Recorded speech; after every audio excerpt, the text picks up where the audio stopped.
Hello, what's going on, everybody? Welcome back to another episode of the J Sports Podcast. I'm your host, Joshua Nowakowski, and joined by another fine guest today, George Martin of 2.5 Hoopers. George, how are you doing today? I'm doing great. I know we're not going to talk about basketball, but Lakers got their best win of the season down 6-7 guys against the Brooklyn Nets, which wasn't expecting that. So it's a good day up in here. Yeah, I'm excited to hear what you guys have to say on that on Monday for 2.5 Hoopers. But George was right. We won't be doing NBA talk this episode because that was yesterday with Jacob. So today, George is joined with me to do a little bit of NFL talk, but it's going to be majority of, first week of baseball, which I have been glued to the TV watching random games. I because of my work, they're cool with me listening to stuff in my ear. Whatever game's on at 10 a.m., that's in my ear. Like, I don't care who's playing. Like, Detroit and the Indians, I'm like, cool, I'm there for that. Kind of reminds me a little bit of, like, March Madness, Yep. You got the first slate of games. They're, like, all day. I know last night I was watching, maybe it was a few nights ago, it was Angels and Blue Jays went to extras. I was watching and I'm like I'm just like jittery and my teams. I'm like, let's do it. Free baseball. Yeah. Yes. But first we're going to get to some NFL talk. So this did happen this past week, and that was Sam Darnold is finally out of the toxic New York Jets organization. He was traded to the Carolina Panthers in exchange for a second and fourth round pick in 2022 and a sixth round pick this season.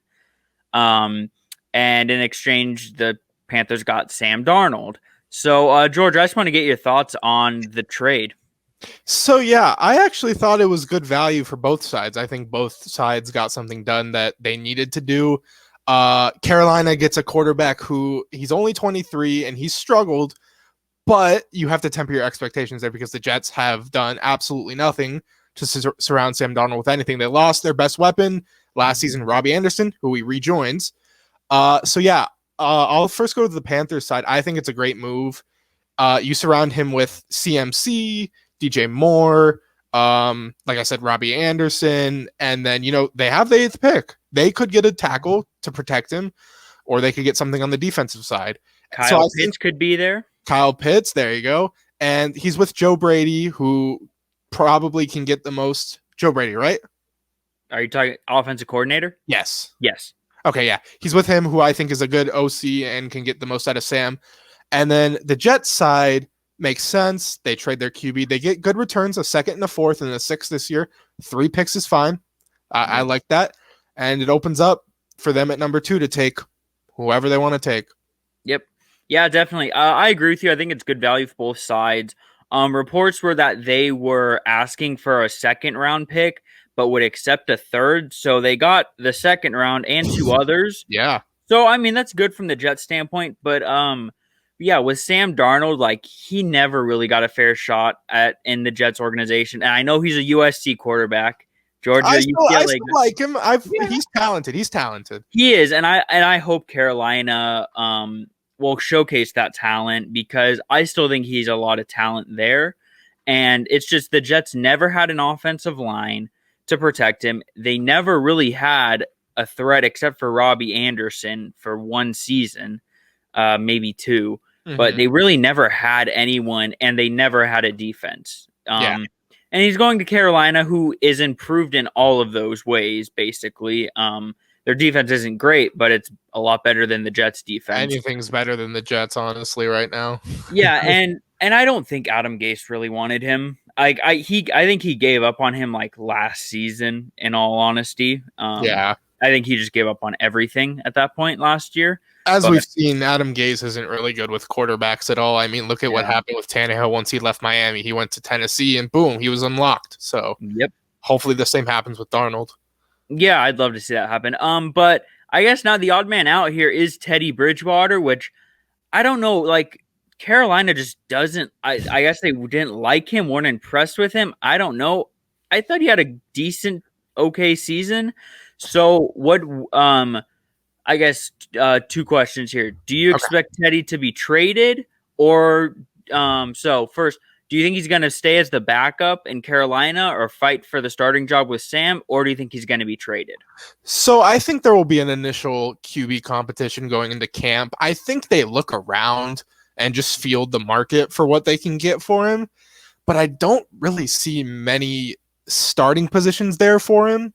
Yeah. Unless it's like a Texans, because who knows what happens with Deshaun if he can't even end up playing because, with all these allegations. But besides that, I think he'll stay as a backup. I mean, he was a backup under Sam with the Jets. He was Bridgewater was with the Jets a few years ago. That's right. So I think he stays a backup. He's a great guy. I mean, we loved him when he was on our Vikings, and Zimmer loved him. Everyone raves about him. So I mean, he's a class act guy, and he'll stay a backup. He'll be fine with it. He'll buy in. So I think it's just going to be a QB competition, and whatever happens there happens there. Yeah. Well said. I definitely agree with that. I'm in the same boat as you, but I mean, it's an expensive backup. So I think if you could unload him for a draft pick or something, I would if I'm Carolina, and if I really do believe in Sam Darnold, which, I mean, I think moving Bridgewater would even give Sam Darnold more confidence, because he's already going to a city where he is already, that wanted him because they traded for him. So they obviously wanted him. And then if you're going to get rid of the competition, you're saying, all right, this is your team. I think that could do a good amount of confidence for Sam. But I'm the same. I don't know what team would take him because he is kind of expensive. But it would be a backup role unless it's Houston. I can't even think of any other team. Yeah, I can't think of any other team where not even the Saints, because they're paying Taysom Hill too much, and they re-upped with Winston, so they wouldn't even need maybe. Well, I mean, we did talk about that situation where Taysom Hill has that injury risk when he's not a quarterback, and you might need to get a decent third quarterback. Maybe I feel like that's better addressed in the draft, and especially because the Saints are so cap constricted right now, getting a guy in the 4th round who you're going to pay. Not even, something that's going to go against the cap. You'd just rather do that and try and develop him. It's okay. They'll restructure his contract and it'll all be like guaranteed money in 10 years or something. It's just it's not real. It's not the real. Salary cap isn't real. We're all convinced of that at this point. I'm happy for Sam. I hope he gets the job done in Carolina. And then this was a few weeks ago. The 49ers traded all the way up to number 3. They gave up a boatload for it. I don't have exactly what it was, but it was a lot.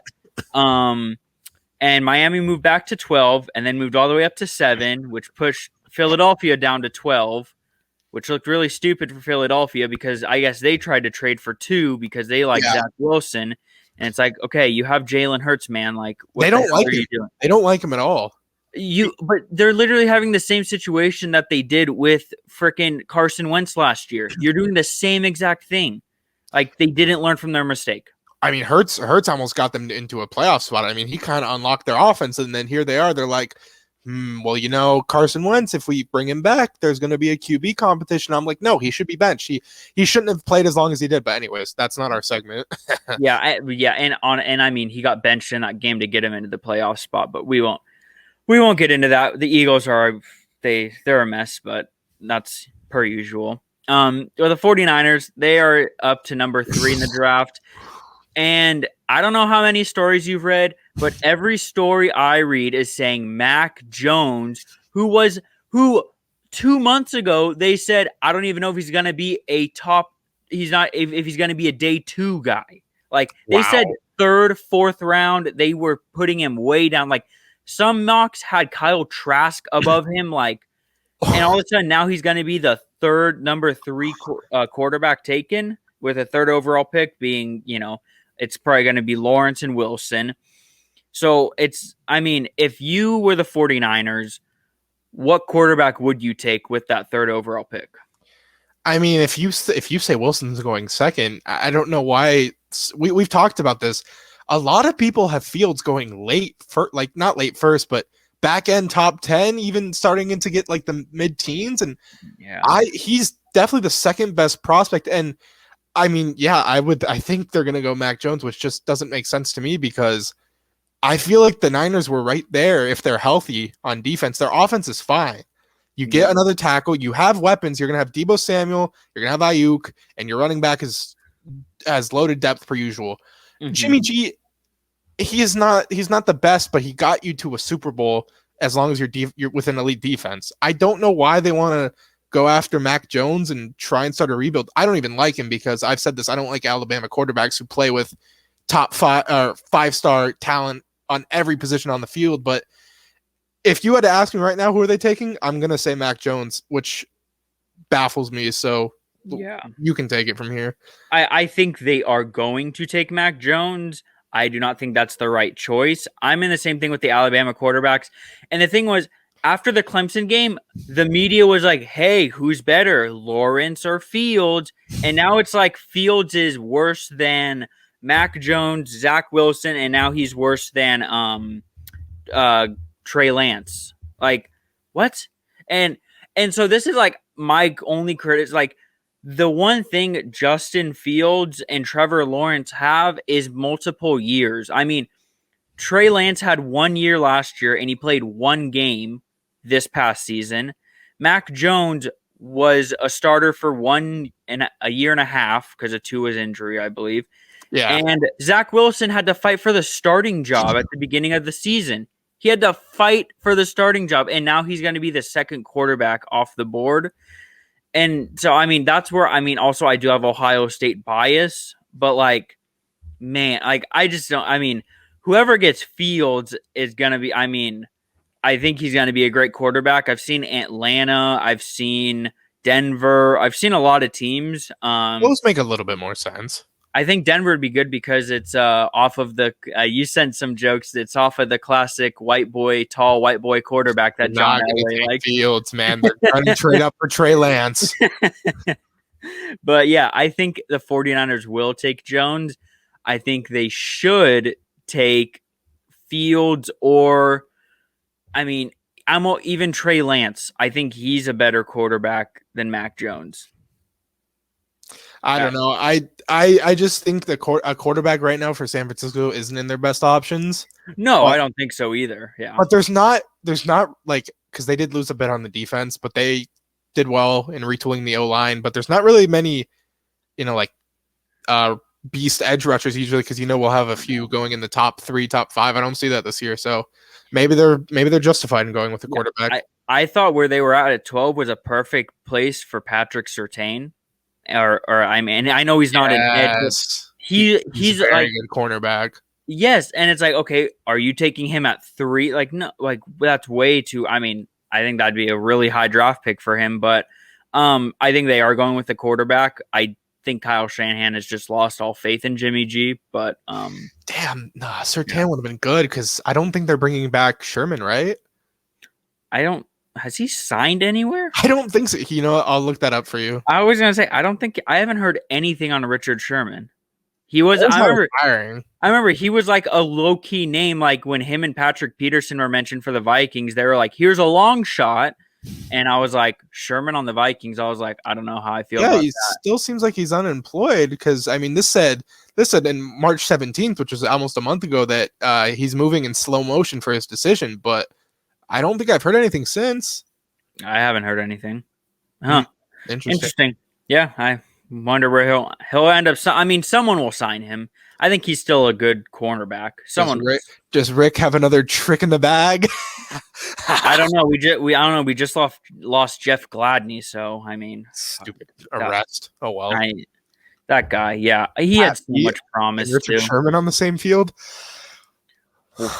If this was 2013, elite defense, lockdown.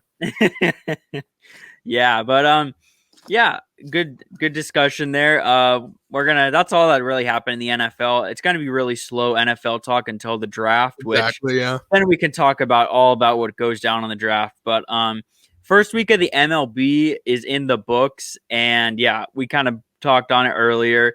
It was a great week. I watched so much or listened to so much baseball, and I loved it.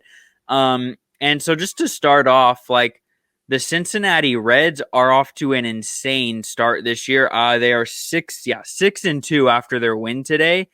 They currently have the highest batting average in the league, are tied for the most home runs, most runs scored, highest slugging percentage, highest on-base percentage. They are mashing the ball right now. I just want to get your thoughts on the Reds. So yeah, 6-2, and one of their red hot players, Nick Castellanos, batting an absurd 430, I think it is right now. Maybe it went down a little bit. Oh, it went down to 364. This article I had up had him at like 430. But yeah, one of their Tyler McQuinn already has 5 home runs. I mean, they're playing like, what is it, like we baseball out here. I mean, it's like a home run derby. So I mean, yeah, they've been absolutely hot. I don't want to be the guy that like hates on it, but I mean, they've played the Pirates and the Diamondbacks. They did play the Cardinals. They did in their first series. In their first series, yes. Yep. So I'm not going to temper expectations, but one thing I do want to say with that division, I've always thought it was wide open because I didn't really have faith in the Cubs. The Brewers are always around there. It just depends on Yelich's health and their pen. And then the Pirates, and then who else is at the bottom of that division? Or the Mets? No, are the Mets in that division? No. It's Cincinnati, St. Louis, Chicago, Milwaukee, Pittsburgh. Okay, yeah, and then St. Louis I thought would contend too. So I think it's pretty wide open, and I think they can grab a wild card spot, potentially win that division. But I think they're probably the second best team in that division, which could come back to bite me. But I'm gonna buy into this. So yeah. Okay. Yeah, and so that series against the Pirates, so it was the Pirates, but they scored 30 runs in 3 games. Yeah. That offense is ridiculous. And their pitching, I mean, it hasn't been excellent. They're 18th in the league in team ERA, but they're getting it done. But I'm interested, you're right, when they play a team like, the Mets, when they play division games with the Brewers, the Cubs, and St. Louis, because those are all big games. I'm pulling up their schedule right now to see like what tough matchups are like if there's anyone's coming up at the moment. Because I think so. Where is it? At Arizona, San Francisco, Cleveland, St. Louis. Ooh, they play the Dodgers later, the 26th through the 28th of April. That'll be a good test for them, and they have the White Sox too. But yeah, this offense is freaking raking the ball. Totally. Everyone's hitting. But yeah, so do you think this is something the Reds can sustain? Like, do you think they can stay? I mean, not exactly this hot, but do you think they can win the division? I think they can sustain it, but in terms of winning that division, I'm gonna have to say no. I really, really do like where the Cardinals are at, especially with them getting Arenado in the offseason.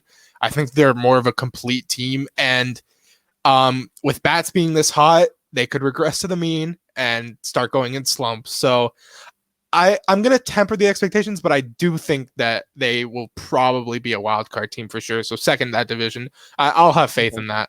Okay, fair enough. That division's so wide open. Like, yeah, I really don't think there is a clear favorite. I mean, even St. Louis, like, they do have Arenado, but they struggled a little bit. Their pitching hasn't been what everyone said it would be. So, and then Milwaukee, I think they're still in the conversation. That 1-2 duo of Woodruff and Burns. Definitely, Burns was. I watched the game he pitched. Yeah, Burns is filthy on the mound. I picked him up in my fantasy team.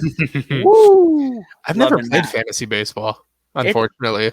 It's fun. It is like it's the same as basketball. You got to change your lineup every day, but I enjoy it. It's pretty fun. I think it's because every time I think about playing, everyone's like, "Hey, we need you for like a money league." I'm like, I've never done it before. I'm not going to do a money league, and then I never get to doing it without a money league because no one does. So I'm just like, oh, another year, not doing it. I got you. All right, next year I got you, George. We're gonna do a free league. We gotta do a free league. Don't worry about it. I'm down. Let's do it. Let's go. Yesterday the Padres made history as Joe Musgrove threw a no-hitter, the first in Padres history. George, did you catch the highlights or see any of this game? Yeah, Yeah, basically just the final inning and the Okay. celebration. Nothing. Didn't watch the game. I mean, they were playing the Rangers. Why would I be watching the Padres? And two, why would I be watching it against the Rangers? But I mean, you're like, oh, it's a no-hitter. I've seen enough in my time. Fair enough. Wow. But okay, so Joe Musgrove, no hitter, 10 strikeouts. There were, I think, 112 pitches, which in today's MLB, that's decent, I think, for 9 innings. And his one hiccup was he hit Joey Gallo in the 4th inning. That was it. He didn't walk anyone. So if he doesn't hit him, he would have been perfect, huh?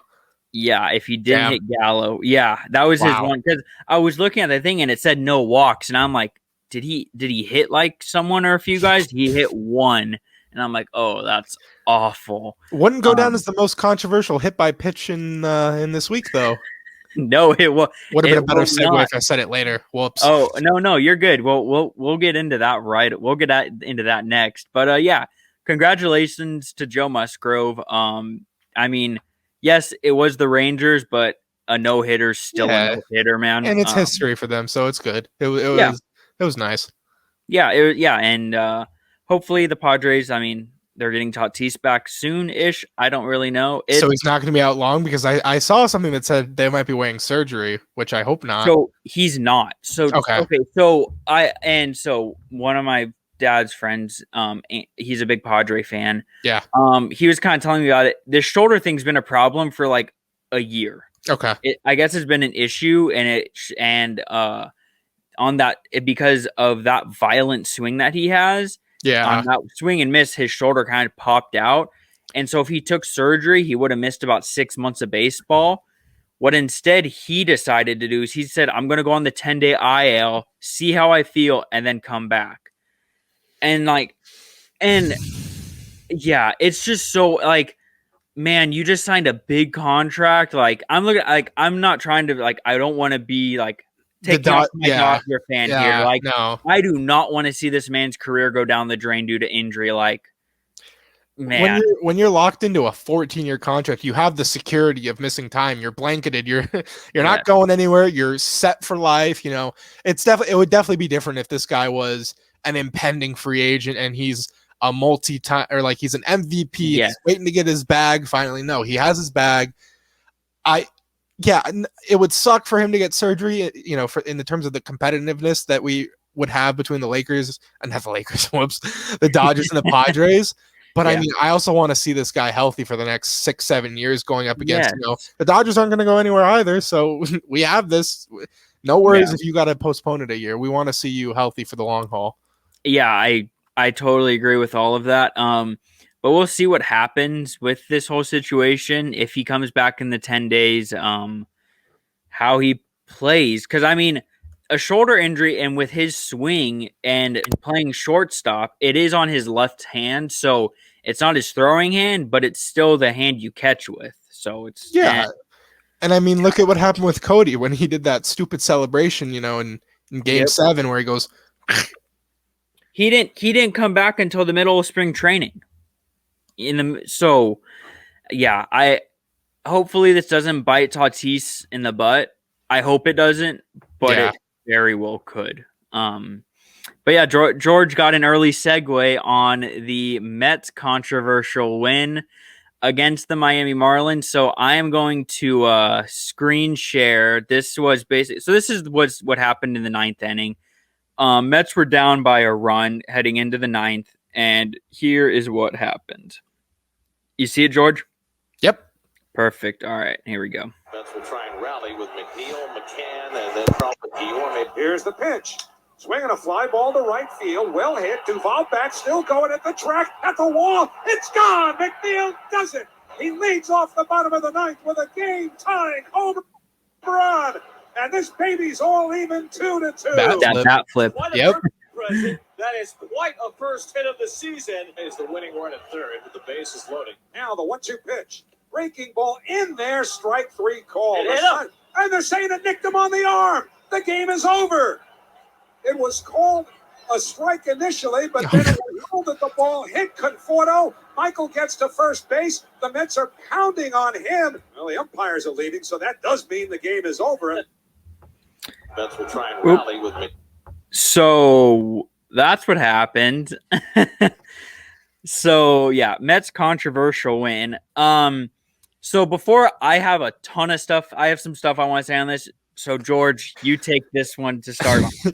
Well, I'm excited to see what you're gonna say. I mean, I don't have a full rant covered, but yeah, that's complete BS. I mean, his whole elbow was in the strike zone. I mean, it caught the corner. I don't even think it caught the corner. It was inside a little bit of the strike zone that they have on the TV.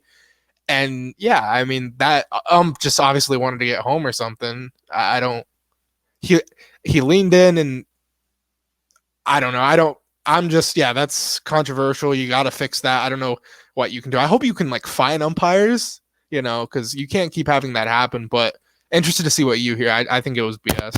Okay, so yeah, I don't want to put it all on the home plate umpire. So first, okay, so the official rule states that if a player is hit with a ball in the strike zone, it is deemed a strike.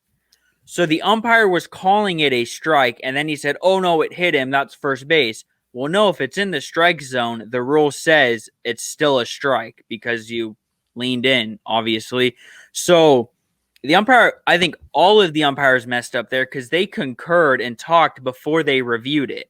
Yeah. So how do none of them know, oh, well, wait, was that in the strike zone? Was it like you were going to call it a strike? So it obviously wasn't in your strike zone. Also, the second base umpire had the best look at that. I don't know what happened in the conversation. If he tried to say something and they said, well, let's just go to review. I do know that's a non-reviewable play, which is something I kind of have an issue with. Like, why can't you review something like that? You can review if a foul ball hits the bat or if a hit by pitch hits the hand or the bat. Why can't you review if you lean into a pitch? And I guess the definition of lean in, that was absurd, but I don't want to like dig Michael Conforto. Like he's just trying to win a baseball game. Want to play, yeah. Yeah, so he's trying to win a baseball game. Like it wasn't the greatest way to win, but they won the game. So I guess my issues were, so how did none of the umpires know the rules? Why isn't it a reviewable play? And when will it be a reviewable play? My guess is next season, probably after this. Something that'll be addressed. Yeah, and so I was listening on the Mets broadcast, and they were saying they're like, I mean, the only thing they can review is if it hit Conforto. That's all they could review. They couldn't review if he leaned in. And so after the game, the home plate umpire did say, I messed up on that call. That's my bad. And like, at least he owned up to it because we have heard umpires make BS excuses before. So at least he kind of owned up to it, but I guess. Yeah. But at that point, what does it even matter? You screwed the Marlins out of winning a game. Like they're not going to care about the apology. But an interesting point that I saw watching that video, the ump, he was getting ready to do the strike three thing that they all have to do. He was going to call it strike three. Yeah. So if he knows that it was a strike, but it hit him, obviously no one in their right mind is calling a strike if you don't lean in and get hit, because obviously that's the ball. So how can he go from, okay, I was going to call it a strike, but then it hit him, but it wasn't out of the strike zone. So then by all that knowledge, he had to have leaned in. So how do you not change it? How do none of the umps? My thing is they just wanted to get home. That's it. Yeah, it was a controversial win. I said my piece, but hopefully this becomes a reviewable play in the future because like it's Conforto and Rizzo. They stand right over the plate. And it's like, okay. And like Conforto leaned in, but it's like, if you've seen Anthony Rizzo bat, he stands right on the plate. And so like pitchers can't really get that inside corner on him because they hit him. So I hope is in the offseason it's something that's addressed of, hey, let's deal with this leaning in thing. Maybe can make it a reviewable play at this point. Yeah. But yeah, so we're going to go from the Mets controversial win to the American League, where we have a couple of storylines there. First of all, the Oakland A's, they are off to a slow start. They did get a win today. I think they're now 3-6. So they won. got swept by Houston. They took one out of 3 from the Dodgers, and I guess they've won 2 in a row against, I think, Houston again. Let me see. They're currently 3-7 here on ESPN's. Oh, 3-7. Okay. 3-7. But yeah, off to a very slow start. The bats have not been there at all. You know what? And they have this weird thing where like they're good for 2 to 3 years and then they suck. Good for 2 to 3 years, suck. And it's like, okay, is this the year they're gonna suck and then they're gonna be back as a playoff team next year? I just want to kind of get your thoughts on the Oakland A's.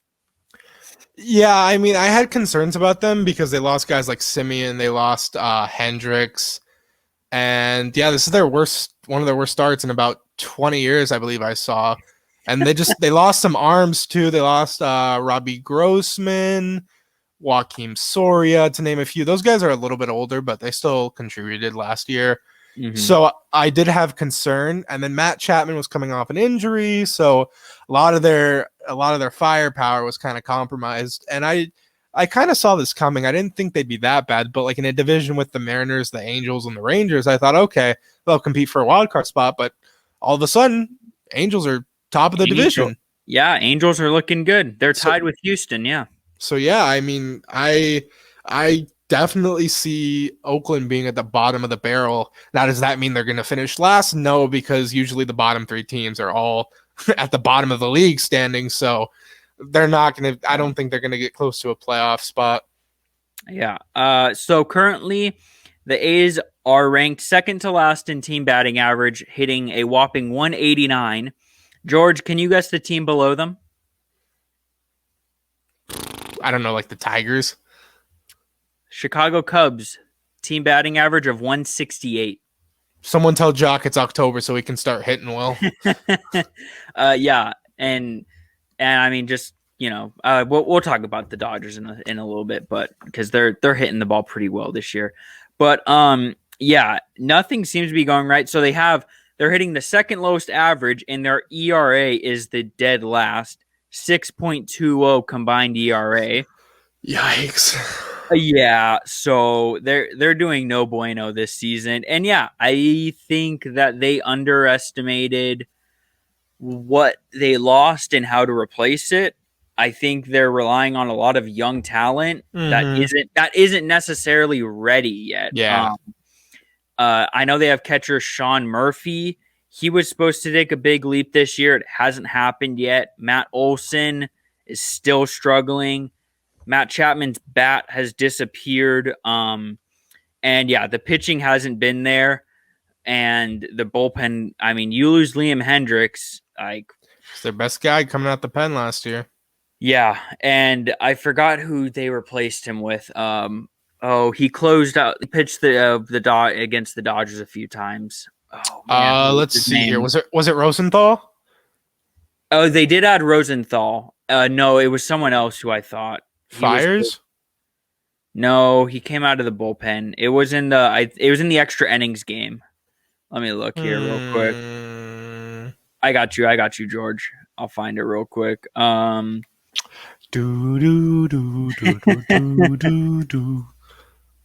Here we go.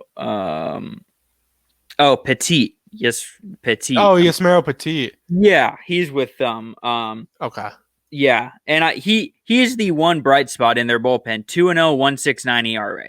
Okay, that's solid. He's the bright spot in their bullpen so far. But yeah, so do you think so I guess assuming by what you said, you don't see the A's competing for even a wild card spot this year? No, because I mean, I think the Angels are going to continue this. I think they've been in the basement for a while, but I think they're finally going to start getting more consistent play. So I think the Astros and the Angels will have that unlock, and then I don't see a third team coming out of the AL West. I don't know if that's even happened in my lifetime. Maybe when the Angels were winning World Series back in 2005 or whatever, but I don't see it. Okay, fair enough. I'm with you. I think the Angels are looking great and have a lot of momentum. And a season you go through ups and downs, but I don't see Oakland with this roster, pending a trade deadline move, which they always make moves, but never big ones. They always make a lot of small moves. So, but staying in the American League, there's been a lot of good baseball in the AL. The Houston Astros 6-3, Twins 5-3, Angels 6-3. So far, like, who have you really liked in the American League, and that you see as a team that can really that will be that one seed in the AL? So I do like the Twins, and I believe on the preview pod, or like the first day pod we did, that you had them making it out. Or I did, yeah. I had him over the White Sox. I might have to agree with you there. A slow start from the Sox, a little bit of inconsistencies, but I do like this Twins roster. So they're definitely someone that stood out to me because I didn't have them being as good as they've been so far. But yeah, they have good pitching. They have Maeda. I know he's definitely going to be a Cy Young candidate. They have guys like Shoemaker. I know they have someone else notable that I like. Barrios. Yeah. And their bats are pretty good. Miguel Sano, he's been great. All the time he's been there. They got Andrelton Simmons from the Angels. Byron Buxton's still there. Kepler, Nelson Cruz, obviously in their DH. Yeah, Buxton's been a beast for them this year so far. So yeah, they have a pretty complete team. Their division, outside of really the Sox, isn't that strong. I don't like the Indians. I don't like the Tigers. And what other team am I forgetting? The Royals. Yeah, the Royals haven't been good since 2015 when they won. So yeah, I would definitely. I'm gonna go with them. I'm gonna front run a little bit, as Rhodes likes to tell me I do on my podcast. So I'm gonna go with you there with the Twins. So we'll see. Awesome. Yeah, I totally agree with you. I'm keeping with my Twins. So currently here are the division leaders in the AL: Boston 5-3, Minnesota 5-3, Houston 6-3. So early on division leaders. Boston up there. I don't know how long they will be there. The Yankees are last in the division right now, which it's only 2 games back, but I think that's hilarious. Like, someone screenshot this and send this to every Yankees fan. They are last in the division right now. Yeah, our fan favorite Blue Jays ain't doing too good, and they're somehow behind the Orioles and the Sox. They're a game and a half. It's very early, I know. Yeah, it's okay. It's okay. Don't worry about it. Boston has surprised me though, because they were really bad last year, and and they got their 3 losses. All came to the Orioles. They're on a 5-game win streak at the moment. Yeah, so, I mean, I got a little bit to root for them because they have Kike and Dougie there, but I'm not a guy who's gonna publicly support them because I don't like the Sox, but yeah. Yeah, fair enough. But yeah, I'm gonna stick with the Twins. I would love to see the Angels get past the Astros and win the division. I want to see a little bit more and see this play keep up for 30, 40 games before I want to say that for Cement sure. It, yeah. But I'm with you. The Twins so far early on really impressed me, looking good. Byron Buxton, his power is back, which makes him even more of a threat. So, yeah, AL baseball is going to be really competitive. I think the NL, other than the NL Central, there's separation between a lot of teams. Well, there will be separation. But our boys, our Dodgers, they're boys in blue. Yeah, they're just doing Dodger things. After opening day loss, which was the last time we kind of talked about them. Yep. They have played a lot better, other than one hiccup by our favorite closer, Kenley Jansen. Yeah, I know. Jansen. Dodgers are 7-2 though. Should be 8-1, but not going to talk about it. They're riding a 2-game win streak, beating the Nationals yesterday and today. They got their bling and their championship rings yesterday. Rocking the sick jerseys. I already ordered the hat that they were wearing. I already ordered it. That hat's I love that hat. I already ordered it. But yeah, Dodgers looking good. Just give me early thoughts on the Dodgers. Yeah, bats have been great. Pitching has been great. Bullpen a little bit shaky, but I mean, Kenley. You're missing Kelly and Gratterall. Yeah, so I mean, Knable had a dominant 11 pitch ninth against the Nationals today. I mean, curve was there, breaking ball was there. I mean, hey, he said, Dave, look, he was with the Brewers, I believe, right? Yeah. And he was dominant for them when they went on their 2018 run when they lost to us in the CS. But yeah, I think he can definitely vouch for a closing spot. But overall, Dodgers, a really weird series in Colorado. That was, I don't know, they're just home runs being taken away, cats on the field, inefficient bats at times, close games. Athletic series dominated that one blooper, throw the game tape away, and then played really well against the Nationals. So my plus 100 wins prediction is looking. I think they're on track for like 130, which obviously won't happen, but yeah, looking good so far.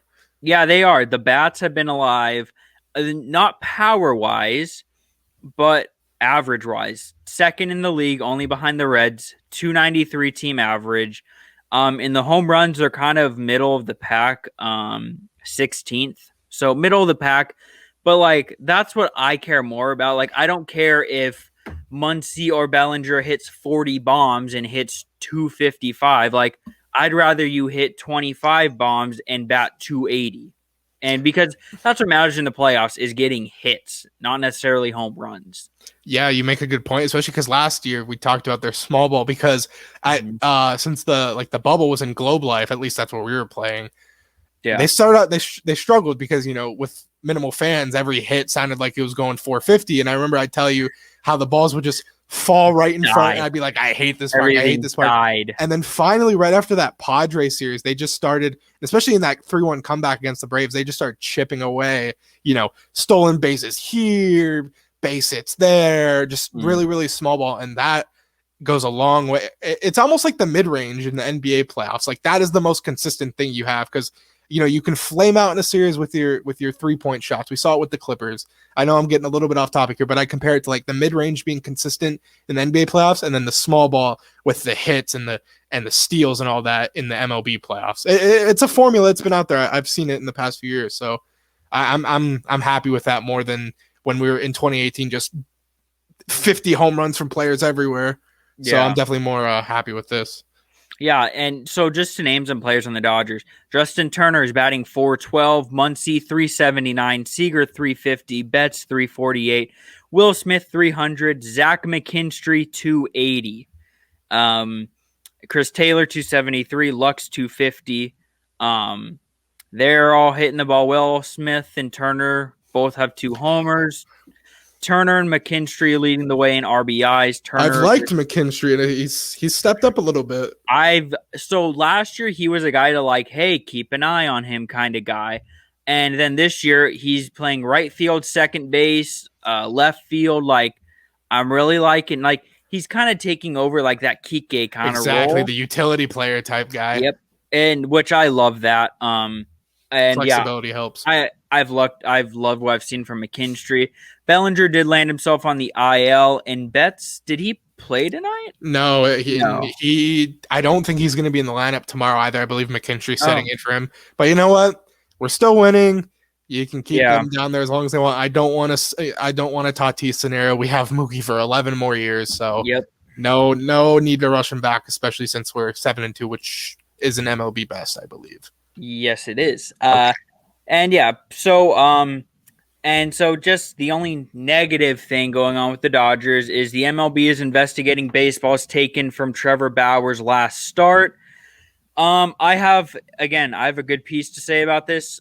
George, you go first. So I really didn't see, like, I saw the tweets, you texted me obviously, but I don't know what game this stemmed from, nor do I really know why. So I'm actually going to let the host of this pod take us home because I didn't really do much information on it, and I don't.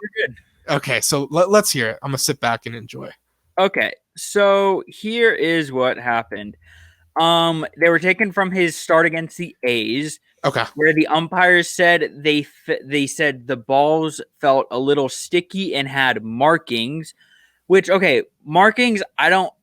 They were balls from the A's. How is Trevor Bauer marking? How is Trevor Bauer going to mark his baseballs? That makes okay. So first of all, the markings thing I'm already calling bullshit on. Oh, And okay, and then the sticky part. If you are an umpire at any point in the game, you can go walk up and check Bauer. Why do you wait till after the game to be like, hey, let's send these balls because they're sticky? Why don't you check him there and in the moment and see what's there, right? Because having a sticky ball can come from many things. If a fielder, they put pine tar in their gloves, get a little pine tar on the glove when he throws it to first base, gives it back to Bauer, and all of a sudden there's pine tar, Bauer's just going to use it to his advantage. Like, they had Oral Hershiser on AM 570. He said, yeah, sometimes my infielders would wear a little bit extra pine tar, and I'd get a ball back, and I'd feel it's got a little bit more grip to it. I wouldn't give it back to the umpire. I mean, almost seems like a little unwritten rules thing. Like, hey, I mean, if they're allowed to have pine tar on their gloves and it comes back to me, I'm gonna hitters have pine tar on their on the bats. Yeah, I was just gonna ask you that if they do that. Yeah, so yeah, they still do. So hey, a ball hits the bat a little bit, gets a little pine tar on there. Now Bauer's got the ball back. So it's like, I don't understand why the umpires want to wait till after the game to make this a big deal. You got a curious face on. You got your curious face on. They singling out our boy Trevor Bauer because of him being an outspoken player, huh? Yeah, I think they are. And I loved so I sent this to you. Trevor Bauer obviously responded on Twitter. So I'm just going to read you his response. Here's what he said. He said, LOL, always fun reading desperate and misleading clickbait headlines from national gossip bloggers. To translate, fake journalists speak for y'all. It's unclear whether equals I can't be bothered to look into it because it doesn't fit my narrative. Wonder where the articles about balls from every other pitcher being taken out of play in literally every game this season are. Also, LOL at MLB, who are your sources talking to gossip bloggers about a supposedly confidential process a week into the season? Thumbs up, y'all keep killing it. So you're like, okay, yeah, of course Bauer's going to defend himself. No. Bob Melvin, the A's manager, even said, yeah, it's not the first time we've had balls taken out from our games. And he said, and we've had balls taken from our pitchers.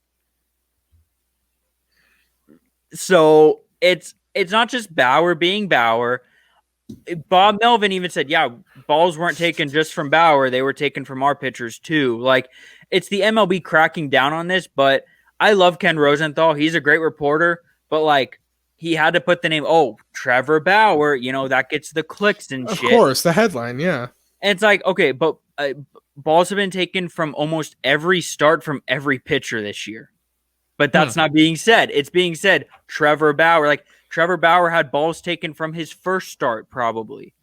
So technically, there might not even be, because the balls were sticky. It's just normal routine, normal protocol, but they're going to throw something out there to get a little headliner.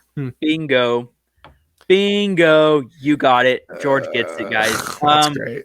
Yeah, so at first when I heard this come out, I was like, ooh, but then I was like, okay, why didn't the umpire check him right away? And how many balls did they collect? And, was every ball sticky or was it just a few balls were sticky? Because if every ball wasn't sticky, you can't prove it was from Trevor Bauer's doing because he would make every ball sticky. So, and it's like, okay, then you have to prove that it came from him and not anyone else on the field on both sides. And then, like you said, if we're playing in Oakland and the A's provide the baseballs, how can he get pine tar onto it unless he comes out with it with his hands? But that's like impossible because one's in a glove, and why would he put pine tar in his hand? Thank you. Okay, yeah. So I'm really not worried about this situation. I don't think any punishment is going to happen because I don't see that unless they find such conclusive evidence that it was him and all this. Okay, but I don't see that happening. And yeah. I mean, because I remember one case, Yankees pitcher, I think it was like Michael Pineda or something. They came out there. He had it on his neck.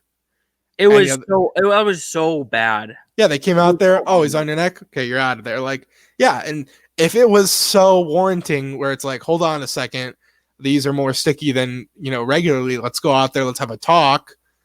Why do you wait until post game? And then why do you never address it again? Like, you're just, okay, they're gone now. Let's get our story out. But right, why don't you go out there and check Trevor Bauer, check his hands, check his glove, check his neck, check his hat, check whatever the fuck you want. Trevor Bauer is just good. He's not using a sticky substance. Get the fuck out of here. Like, it's just whatever. I mean, he's gonna have a big tag on his back for the whole season because of how outspoken he is. Like he already did. This is just more stupid fuel to the fire. Yeah, I'm not really worried about this though, but we're gonna end the episode with a couple of more positive things.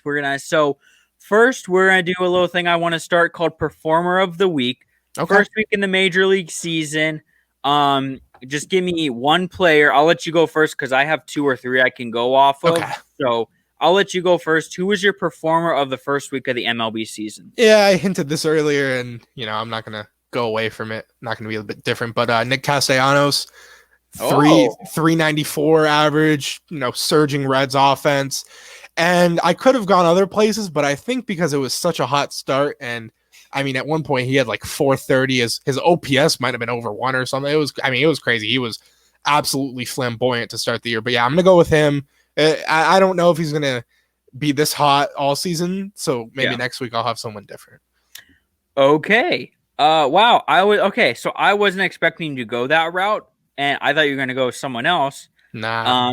So I'm going to go with him, and then I'll throw out like a pitcher of the week because I had a pitcher and then a hitter because I figured you were going to take the hitter, but you didn't. So I'm actually glad so I can talk about him. Yermin Mercedes. Oh, Costa's gonna kill me for that. He is gonna kill Costa. Costa. I'm your guy now, man. I'm your White Sox guy here.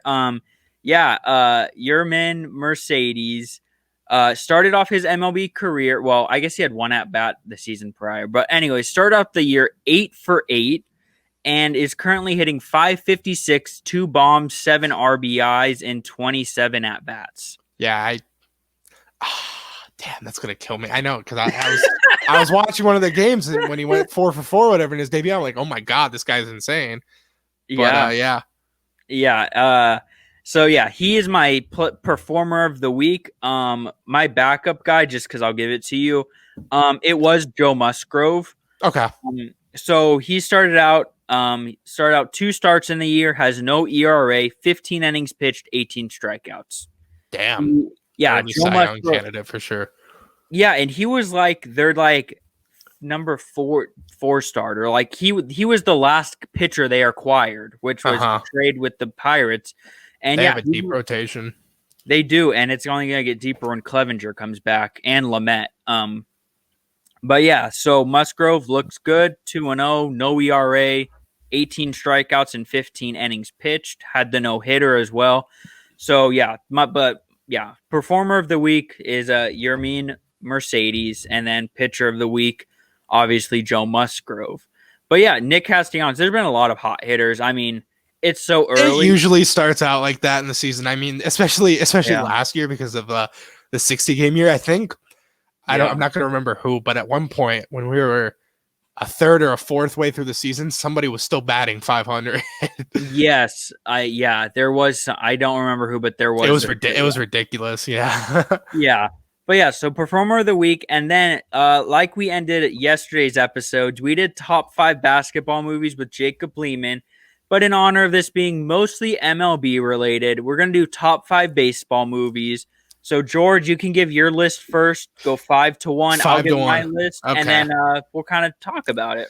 A little disclaimer here: my 1 through 3 was pretty solidified and set. So 4 and 5 were intertwined with some other movies that I left off. So don't think this is like, okay, these 5 are head and shoulders above everyone else. But I have at 5 Rookie of the Year, 4 Field of Dreams, 3 Bad News Bears, and then these top 2 are solidified. Sandlot, which I know is probably a lot of people's number ones, and then number 1, 42, which was my head and shoulders beyond favorite movie with Chadwick Boseman, rest in peace, which obviously depicted the portrayal of Jackie Robinson through the minor leagues and then up to the majors and how he broke the color barrier of baseball. And this is also episode number 42 of the J Sports Podcast. Wow, that's I special. know. Wow, our lists are very different. I had a feeling. Let's see how many movies are the same and different. So okay. Also, disclaimer here: I haven't seen Field of Dreams yet. So Okay. No shame. I don't know if you listened to the podcast, but like we did, like me and Jacob haven't seen Coach Carter, which is like number one on everyone's list. Yeah. So it wasn't on our list. So I'm just saying that right now. I haven't seen Field of Dreams yet. I need to get to it. I know it's an epic movie. So here's my list. Number 5, A League of Their Own. I don't know if you've seen that one. I'm going to go over which ones we're hovering after. That was one of them. Okay. So you can keep going. Number 4, Moneyball. That one was right outside too. Number 3, Bull Durham. I don't know if you've seen that one. I don't think I have. It's a funny movie. I forgot the actor that's in there. It's about a minor league baseball pitcher. Is it on like Netflix or anything? I don't know. I can check for you. Okay. Not right now. Number 2, 42. Obviously. And number 1, Major League. Sandlot isn't on there? Nope. You're killing me, Smalls. Okay, I love Sandlot. It's a great movie, but like, oh wow. I kind of with movies that depict baseball in the realist way, and I love Sandlot, but I don't know. Wow. I don't know. I thought that was like the consensus number 1, so I'm like, okay, I'm gonna have 42, and Josh gonna be like, oh, interesting. Wow, okay. Major League is my all-time favorite baseball movie. Willie Mays Hayes. Have you seen Major League? Yeah, it was Major League, Moneyball, and then what was it? Not Rookie of the Year. A League of Their Own. A League of Their Own. Those 3 were because if I had a top 10, those would be in it, and then probably what was the other one that I was gonna if I had a top 10? Rookie of the Year. No. I've seen. Oh, maybe not. Major League 2 I kind of liked, but it was Hardball was good too, but that's about it. So some of the ones listing. So Sandlot was on my list. Benchwarmers was hovering around there as well. Rookie of the Year, Mr. Baseball. I don't know if you've seen Mr. Baseball. I don't think so. That's a really good one. It's about like he used to be an MLB star and now he plays in like a Japanese league. It's hilarious. It's called The Perfect Game. It's about the Little League baseball team from Mexico. It's a really good movie and has like, if you watch Disney movies and Disney Channel as a kid, there are so many actors in that movie that you'll recognize. So those were the ones hovering for me. And Bad News Bears, that was there for me too. There's so many great. I felt like I had such an easy time with basketball, and baseball was so hard. There's a lot of baseball ones. That's what I appreciate, because like football, there's a few pretty good ones. Basketball, it's pretty cut and dry, but baseball, there's so many. 8 to 10 ones that can just be in anybody's top 5. Yeah, for sure. And those are my Major League 2. I enjoy that one as well, but I just Major League and the series, we got Ricky usually Bond. The first movies in the series are always the best one. It's really hard to outperform the first for the second. Yeah, for sure. Yeah, but that's gonna do it for today's podcast. That's all we got for today. George, where can my guys hit you up on Twitter and find your pod? So Twitter, Instagram, and YouTube, and as well as Spotify, all lowercase TH Hoopers. We upload Monday, Wednesday, and Fridays, and then follow us on Instagram and Twitter. Like I said, comment, you'll get a shout out. We do shout you out first and foremost. It's usually Josh and JJ Butter. 2 big fans of the pod. So on all lowercase TH Hoopers. Awesome. And you can find me on Instagram, J_sports_podcast. And until next time, this has been Joshua Nowakowski of the J Sports Podcast.